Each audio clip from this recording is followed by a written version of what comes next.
and who I actually know from many years ago when my kids were at Somerset Elementary, and she worked there, and she has since gone out and works with students around the country. I mean, around the county. Probably feels like the country some days. Around the county with all sorts of organizational skills, tutoring, everything that you could possibly imagine. She's worked in other school systems but does a lot of stuff with MCPS. So we're very fortunate to have her here today, and she is going to go through all kinds of issues to help you get organized, and particularly to help manage some of the email volume, which is coming in sort of the second part of this. And we have some polling, and I think if you have questions or you want to like say something in the poll, definitely use the chat function. I will be monitoring the chat and we'll relay questions to her. So I think we'll be good. But so anyway, welcome, Heather, and we're so glad to have you here, and thank you all for joining us on what is a beautiful sunny morning as well. Yeah. Well, thank you so much, Lear, for your kind words. I'm so thankful to be here today. I know that there's a lot going on in terms of just your regular schoolwork, but managing it all virtually. And you said it really clearly, Lyric, that it's almost like you are managing it as a 30-year-old or an adult. So it's important to teach you those skills so that you can feel more confident, especially going into quarter two. So I'm going to start my presentation here. And as we said, I want this to be interactive. So if you have questions while I'm talking, feel free to comment or to add something below. There's also going to be some polling, which might not work if you're using your cell phone, but it should work from a desktop or a laptop. And if it doesn't work, you can just kind of write your answer down, and it's not a big deal.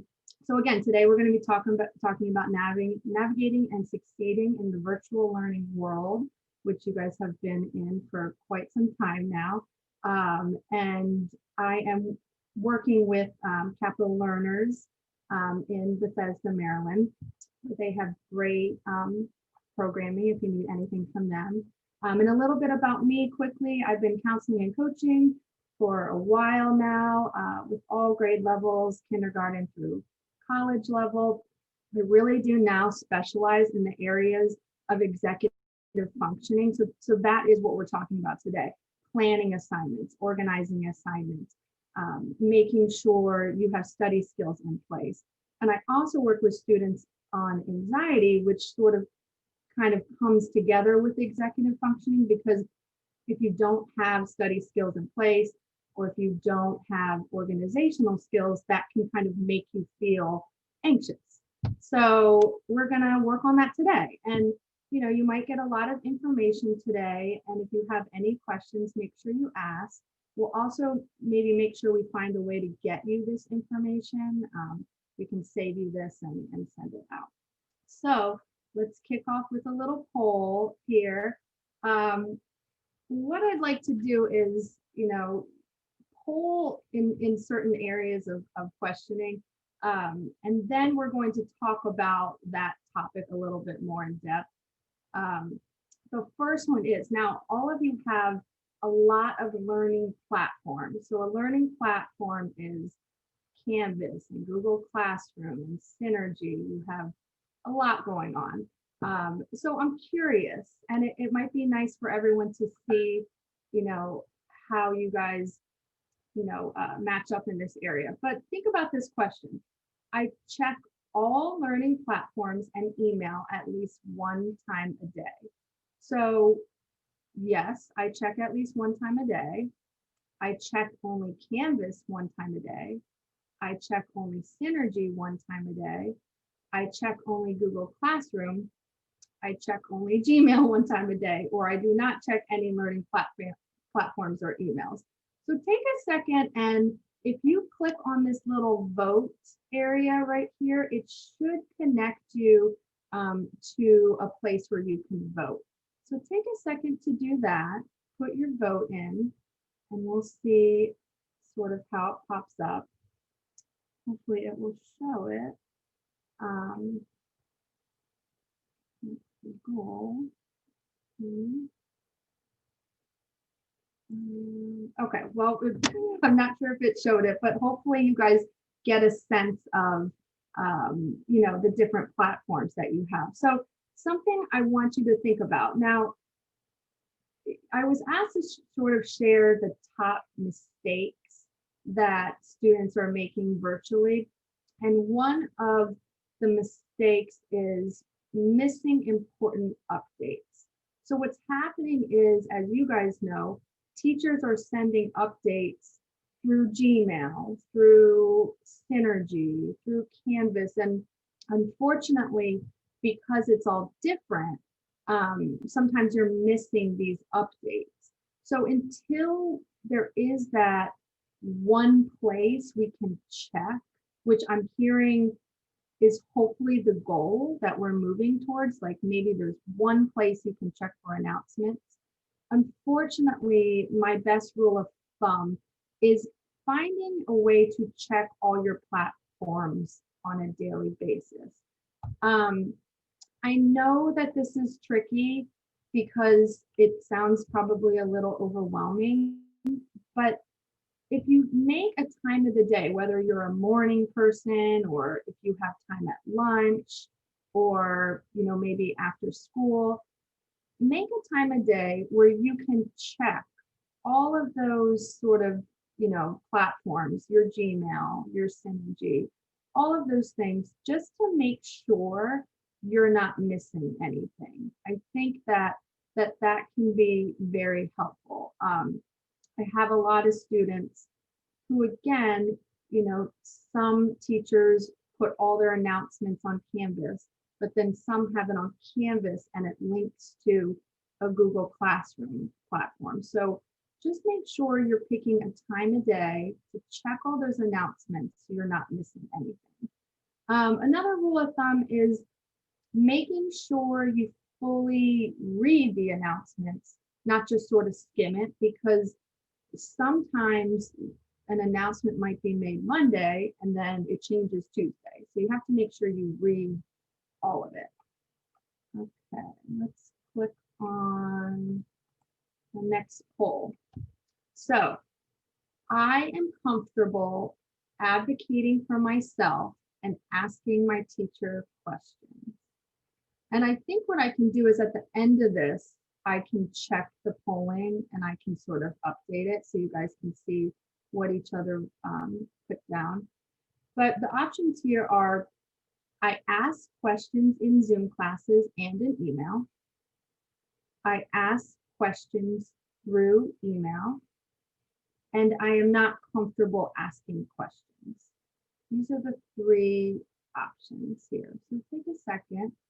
And if you click this vote down here, it should guide you to whatever answer you feel applies to you.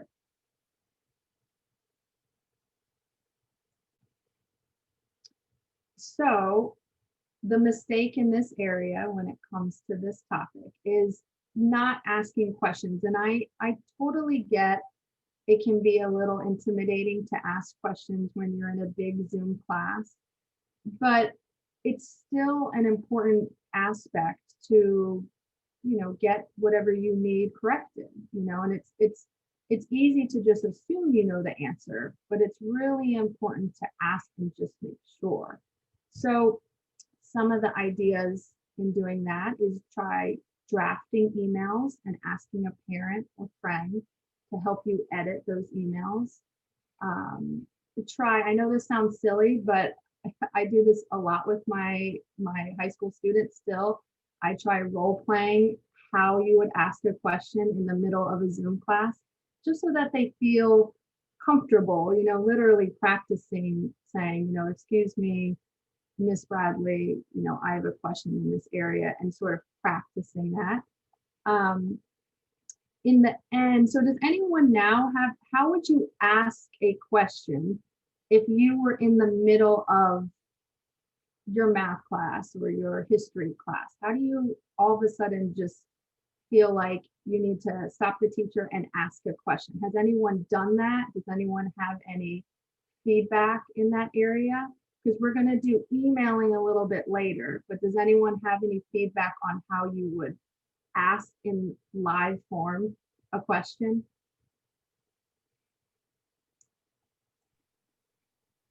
Feel free to prop it in the chat if you guys have some ideas, or also if you struggle with asking a live question. That's the other thing. You know, if it doesn't go well, or you don't get the response, or you also end up kind of missing the next chunk of what's said because you're thinking about your question. Yeah.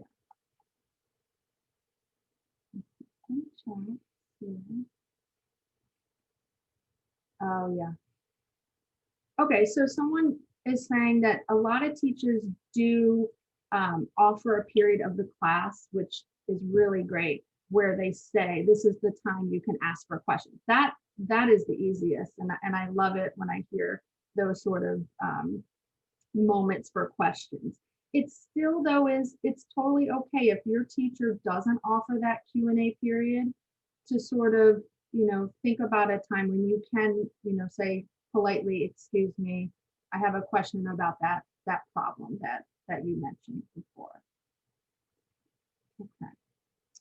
Okay, the next one, and again, we're going to get to email questions a little bit later, and I want to see how comfortable you guys feel about that. But moving on to a school schedule. This is really tricky because the question is, I try to keep a school schedule. When you were in in-person school, you had a school schedule. You got dropped off, you went to your classes, and you went home. It sort of forced you to have that schedule. The problem I'm finding now is, it's a little trickier at home, finding a time to keep a school schedule. So think about your day and mark wherever you think is best. Yes, I follow my Zoom schedule as well as a consistent time to complete homework. The second one, I attend my Zoom schedule, but my homework time varies. And the third one is, I miss some of my Zooms and I do not have a consistent homework time. So think about which one applies to you in this area, because this one's a little trickier. And take a minute, if it's allowing to vote, or to just mark that. So the issue here is mistake number 3, not creating a consistent school day. And I have that. It's important to use some sort of system besides Canvas to map out your class times and a consistent homework time. So I do love the way that the calendar looks on Canvas, because it's color coded, and I get that you can see your assignments there, but I think that I always ask people to have another system. So that could be like an agenda book. It could be a whiteboard, wherever you're doing your work. It could be a phone calendar, something else besides Canvas, because what happens is, if you have, geometry homework or something like that, you can see it on Canvas, yes, but the act of writing it down into an agenda or putting it on a whiteboard helps your memory a bit more, and you're more inclined to, finish and remember all this work that you have. So think about if you have another system besides just using that color-coded Canvas calendar. If you have an agenda book, a whiteboard, or a phone calendar. Another thing that I know is hard is creating a consistent sleep schedule and school hours. Doing your best, to keep to those hours. I know it's really easy to wake up a second before your first class, but by really still setting an alarm, making sure, you have that breakfast schedule, then your school hours, and then a consistent homework time, I think is really, really important, to help you, feel like it's in person, feel like it's a bit more normal. Okay. The next poll, I'm curious to see what you guys think. And you can also use the chat to let me know this too, if the voting feature is not working. I have a dedicated home workspace with minimal distractions. That's simple, yes, sometimes, or no. So think about your home, or wherever you're working, and think about, do you have that workspace, and how distractible is that workplace or workspace? So take a second and again, chime in the chat and let me know if you have, what kind of workspace you have or what kind of distractions you have. And we can talk about that, because mistake number 4 is not having a dedicated and functional workspace. So a lot of times when I do these Zoom calls, and be honest, think about this. If this is you, there's no judgment here, so do not worry. I'll have my Zoom, students, and I'll log on, and they'll be having their laptop in their bed and just kind of doing work in their bed. So think about, do you guys do your work from your actual bed, or do you have an actual study or desk table area that you use your work from? I'm also encouraging people to use a visual calendar.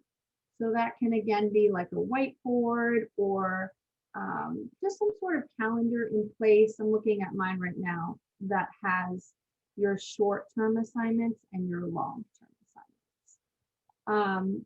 Of course, it makes it a lot easier if, when you're in your classes, just like you would if you were in person, you have your books ready, you have your calculator, materials, a snack, readily available next to you. I think that that's important. Also, the last one's a little tricky. And if anyone wants to share any stories about how you work on this, figuring out a plan to avoid distractions. So that's like, siblings popping in on your Zoom, or pets, or phones. A lot of my students are very honest, and I appreciate that they say that they have other tabs up and they're playing games, on their calls. It's totally understandable that it is, a distraction setting. So no judgment. If anyone wants to share any either A, tips on how they avoid distractions, or B, what distractions, if they have like a little sibling that, pops in their room every now and then. Because it's very different, I know, right now. All right. Okay. This next one. What do you guys think about this? I attend teacher office hours and help sessions. I attend all office hours. I attend most office hours. I attend some office hours, or I do not attend office hours at all. And again, let's, be honest here. It's people, a lot of people find them to be helpful, not so helpful. So think about your answer. You can put it in the chat so people can see. Because, you guys know the answer to this. I'm sure that the last mistake I'm talking about here in a successful virtual learning environment is not attending the office hours. I find it, oh good, I have some people say attending all. If anyone wants to share your experience of what it's like, if you want to type it in or tell us what it's like to attend a teacher office hours. And I know they're not that long. I know some teachers sort of do a review, or some give a chance for students to ask questions. So I'd love to hear some feedback on what the office hours are like for those who come, and if you think that they helped you, or if you want something different out of them. Um, I have found that even when you think you're really prepared and you're ready for that big test, I have found that attending the office hours is important because I just think it says I have here showing up for these office hours can make a really positive impression on your teachers. And it shows your commitment, like, okay, I'm doing the best that I can here. Also, teachers, definitely share some tips, like maybe they might talk about the format of a test a bit more. So I think that that's important to, talk about when you are going to visit with a teacher for the office for the office hours. Okay, if anyone has any questions before we move on to emails about teacher office hours, workspaces, school schedules, systems, if you have any questions, type it in the chat or let me know. And if not, we'll move ahead to some emails. Okay. So we're going to talk a little bit about email now. I know some people are asking about that, so we'll get to that. I want to talk about email etiquette because, again, I feel like this is not, and correct me if I'm wrong, I don't see this being taught necessarily. So it's hard to, I'm sure, and intimidating to email a teacher when you're not sure how to or what to say. I work a lot with students on crafting emails and figuring out, well, let's say 2 weeks go by and a grade hasn't been graded, the student is getting really anxious. So they want to email the teacher, just politely checking in and just see what's going on, which I think is great. I think, you should absolutely be doing that. So how to email a teacher. These are some tips here. So key number 1, the subject line. You can see my mouse. Y'all know where the subject line is. It says homework help on this sample email. And that is just a short summary. So maybe you want to submit some missing work. So your subject line would be missing work, late work, homework question, online work help. Whatever sort of summarizes your email, that goes in the subject line.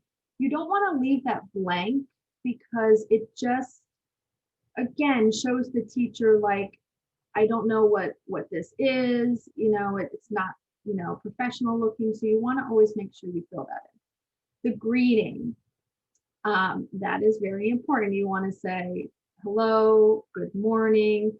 And you want to make sure that it's in all capital letters. So not just, lowercase, good morning, Miss Bradley, or, with no punctuation. You want to make it look nice because, again, it's showing effort on your part, which shows respect to the teacher in the end. An explanation. I am emailing because I need help with. Can you please explain? These are good sentence starters, and you can use these. And again, we'll make sure we get this information to you if you're not jotting it down right now. But this is important just to start it out. And, again, capitalization, spacing, punctuation is important. And after you say what you want, closing it out, thank you, best regards, I hope you're well, hope to hear from you soon. I do a lot of, thank you for your time. I think, that's a good thing because I think, as someone mentioned even in the chat, the teachers do get overwhelmed with responding to everyone. So we want to just make sure we're respectful and that we close it out in a good way.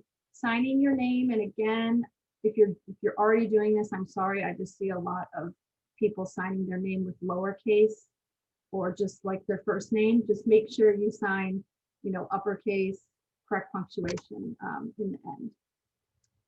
Now, what if your teacher does not respond? So has this happened to people? Yes, I think that has happened. Yes. Yes. Yes. So, we all know how hard the teachers are working. There's a lot going on. Sometimes, things get lost. Sometimes it just takes a bit of a delay. So I have a quick little hierarchy right down here that I recommend to my students if they don't respond. Even if you feel like you're bothering the teacher, or it's okay as long as you're emailing in a respectful way. I say send the request again. It's okay. You're not going to get in trouble for asking again. Dear Miss Bradley, I'm not sure if you saw this email, but I'm still wondering my grade on the project from a few weeks ago. I think it's okay to email it again, because you want to do that before you contact anyone else. You want to email the teacher again before you move on to the next step, so that you can say, well, I contacted my teacher a couple of times and I haven't heard back. So what I usually say next is, if you've emailed the teacher and you haven't heard back, you've tried a couple times, to contact your school counselor.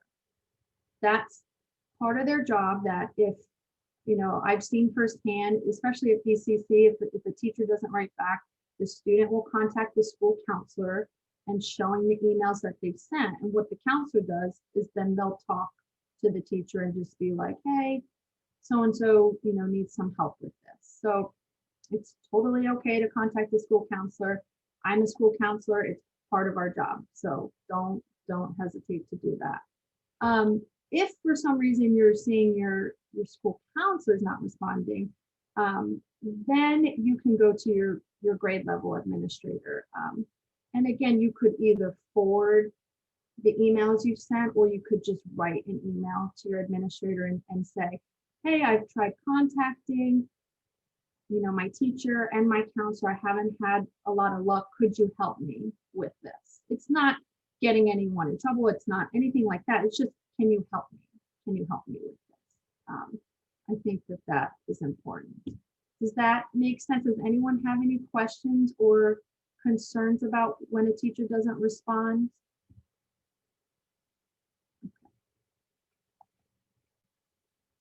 Now, the other part of emailing is organizing your email. So I have seen, email, it's a lot. I've seen the inboxes from a lot of my students. And a lot of it, I'm sure you guys know, is stuff that you're not really using, so some of it is stuff that you do need, and some are emails that you can delete or move them. We're going to talk about that in a minute.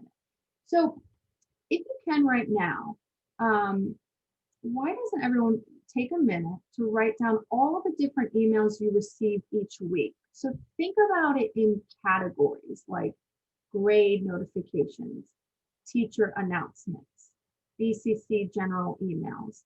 You can take a minute to do that. And if anyone would like to share something I missed here, and type it in the chat, or if you want to tell the group some of the emails that I've missed.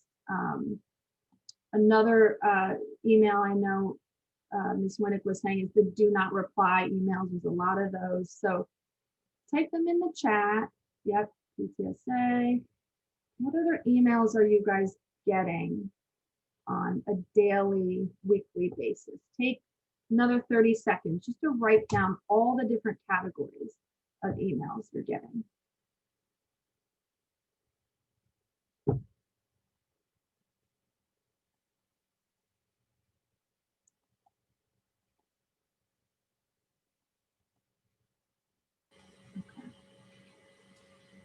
Okay, so if anyone else wants to share, let me know. You guys can type it in while I'm talking. What I would like people to work on is deleting the emails you don't need.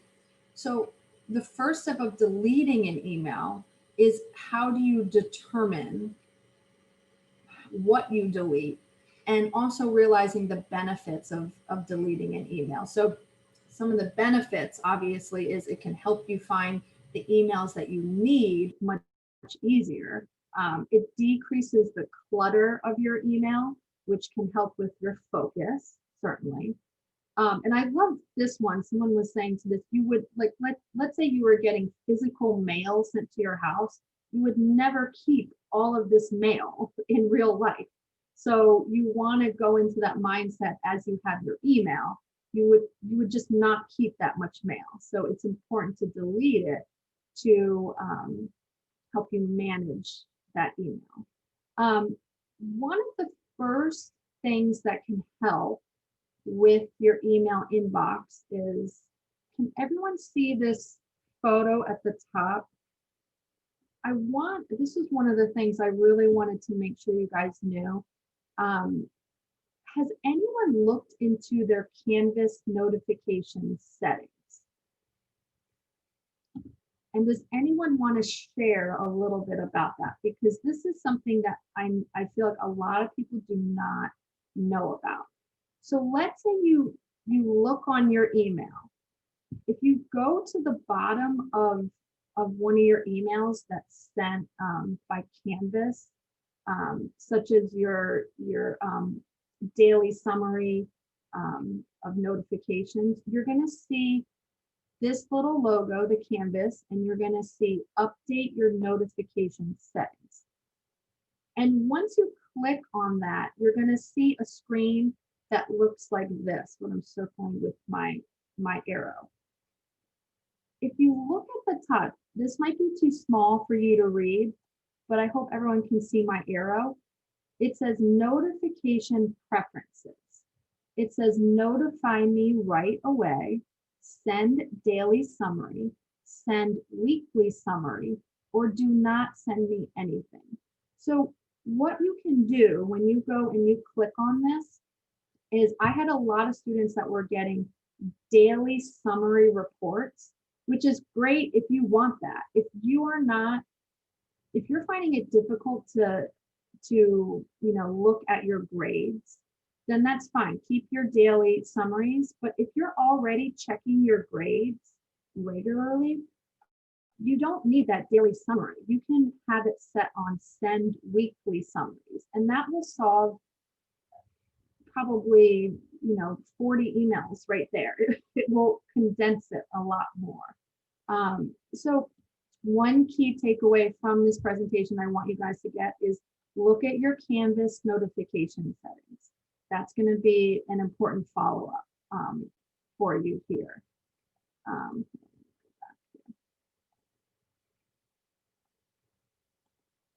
So the other thing that you will have to do is, when you're determining what you want to delete, it's going to be different for every person, but you probably won't need to save your notifications from Canvas each week. So that may be one of the emails that you could delete when you get them, after you look at it. But that might be something to consider. After you read a lot of those do not reply emails, those are meant to be deleted because you literally cannot reply to them. They'll get bounced back. So that's something you can delete as well. The rest of your emails, we're going to talk next about starting folders in your inbox. And I'm not sure if you guys know how to do that, but I created some information here for you to look at with the two sort of email systems you're getting. So the key is, after you have brainstormed different labels for your email folders, now create them. So we have our inbox. You might have a PTSA folder. You might have a geometry folder. You may have just an academic folder in general, whatever you decide. And what you're going to do is when you're in your Gmail, you are going to go to the bottom here. Go to the bottom where it says categories. And under categories, it says create new label. And you're going to click on that. After you click on it, a window like this is going to open up, a box, and it's going to say new label. It says, please enter a new label name. So again, I'll use the PTSA. You might say PTSA. And then it says nest label under. That's where you're going to have to think, okay, do I want this, under my inbox? So you could click inbox under that. If you click nothing, it will just make a folder on this left bar right here on the side of your screen. And that way, every time you get an email, you can click on, I have move to tab in your emails, and you can put it in that folder right away. Even if you check email on your phone, you can still put it into a folder from your phone. It takes a couple steps. It's not as easy as just like checking it and putting your phone down. You definitely have to do 20 seconds of work, I would say, maybe even less, 10 seconds. But it's worth it to have that clean inbox, I think. Synergy, if you're only checking that, all you do with that is click this little folder icon that says new folder, and you can start a brand new folder that will show up right here. But I find that most of, especially BCC, that they're checking their Gmail. But chime in if you feel differently, or if you have any issues in that area. Does anyone have any other questions about writing emails, deleting emails, making folders in emails?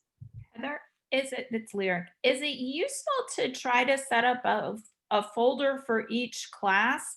And what should you do? A lot of the teachers do send the Zoom links for their lessons each day. Is it worth it to save particular Zooms if there was something that you didn't quite get to watch them again? Should you delete those? I mean, what are some of the most popular email organization tactics? Yeah, I have found, and again, I understand if this seems like a lot of work at first, but it really will pay off in the end, is if you do start a folder for each class. Especially if you want to at least start small and start with your major academics, whatever math you're taking, whatever science, whatever history, whatever English, you want to start there, and then sort of grow into your other folders of, RP, whatever else you're taking. I think that's important. With the Zooms, and you guys chime in with this here too, I have found that most students, and again, tell me if you see differently, aren't even using the email links for their Zooms. They're using the link on the Canvas site.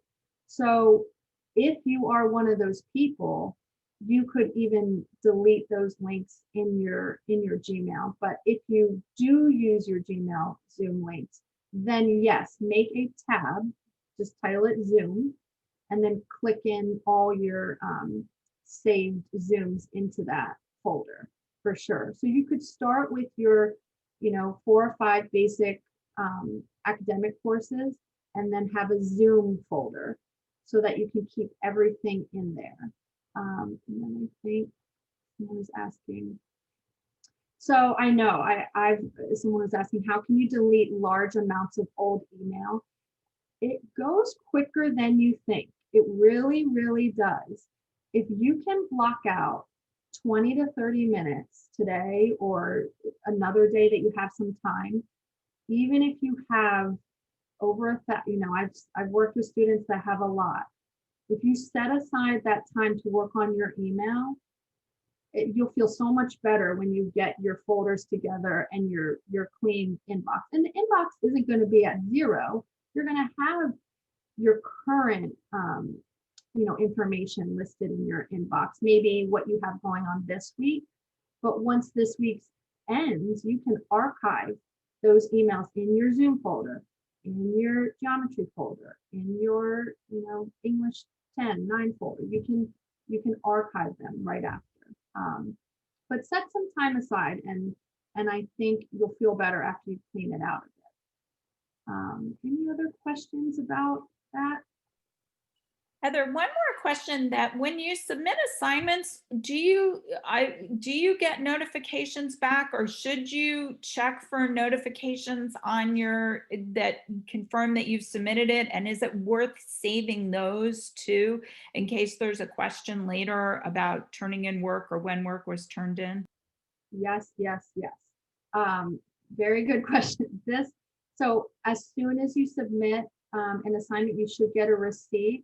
And let's say, it was something for English and you have your English 9 or 10 folder already set up, you could move that receipt into your English folder so that you have it for your records. Absolutely. If you don't get a receipt, or even if you do get a receipt, but you feel a little uneasy, like you're not sure your teacher got it, just send your teacher an email and say, I think this was submitted, but I'm also attaching it to this email just in case you didn't get it.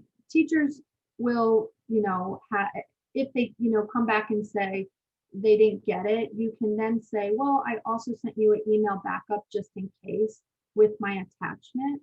So just in case it didn't submit. But those are great questions too.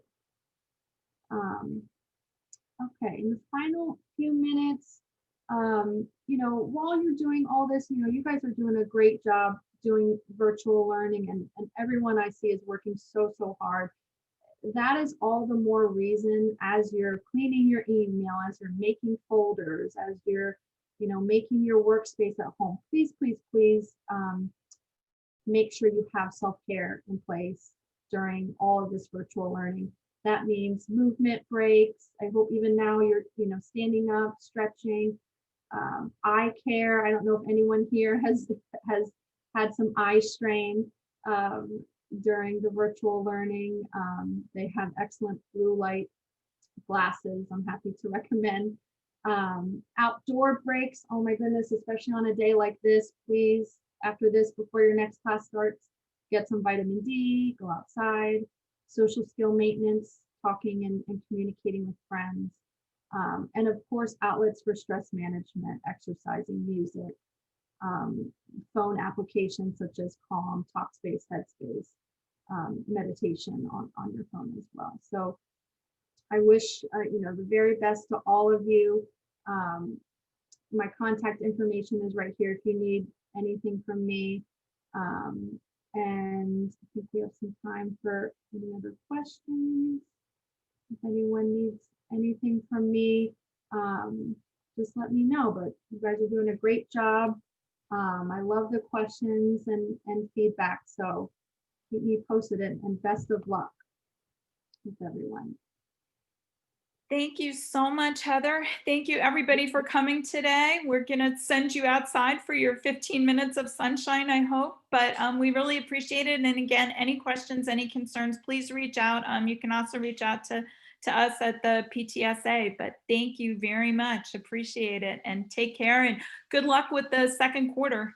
So thumbs up, everybody.